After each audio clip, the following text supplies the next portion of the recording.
שלום לכולם, אנחנו נמצאים במקלט הממוגן, צריך להגיד גם המעוברר, בקומה -4 דיבוב סנטר, ומה שאנחנו עושים פה בעצם, אנחנו מתחילים לבנות מרחב שהייה מוגן ללילה, מרחב שיכול לאחל מאות משפחות, כמו שאתם רואים, שטח ענק, שרוצות להעביר פה את הלילה, את כל הלילה, בשעה 6 בערב ועד 9 בבוקר, אפשר לישון פה כל הלילה. אני רוצה לקחת אתכם לסיור קצר, להראות לכם מה אנחנו עושים.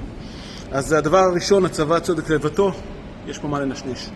אבל כל מי שרוצה לישון, בין אם את המשפחה שזזה עם הילדים כל הלילה ממקום למקום, למקלטים ורצים וחזרה, בין אם אתם בודדים ולא רוצים להיות לבד, אז אנחנו מקימים אותו כרגע. הנה מרכז החלוקה שלנו, יש לנו מזרונים, יש לנו אוהלים, אתם מוזמנים גם להביא את זה מהבית, אוהלים כמובן של פרטיות, ומזרונים שאגב לא יקרה. שלום. טוב, אני ממשיך. כאן אנחנו בונים את פינת האכלה שלנו, האוכל. אנחנו מביאים שולחנות וכיסאות ופח, זה הכי חשוב פה במקרה הזה, ואפילו כבר שלט שאומר תשמרו על המקום נקי. אני ממשיך ברשותכם. כאן נבנית לנו פינת הילדים, כאן יהיו פה משחקים ושעשועים בזמן שהם נמצאים, זה המקום.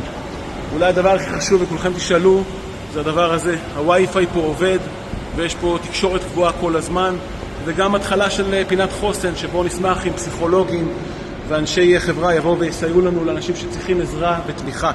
ובכלל אני מזמין אתכם גם לבוא לפה, מי שיכול לתרום ציוד זה המקום, מי שרוצה לבוא לעזור לסייע בניהול של המקום גם כמובן מוזמן.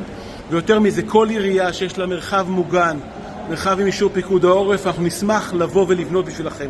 יש לנו מספיק ציוד, יש לנו מספיק כוח אדם, נשמח לבנות לכם מקום לקהילה, להעביר את הלילה, לתת קצת מזור לנפש. אנחנו מחכים לכם.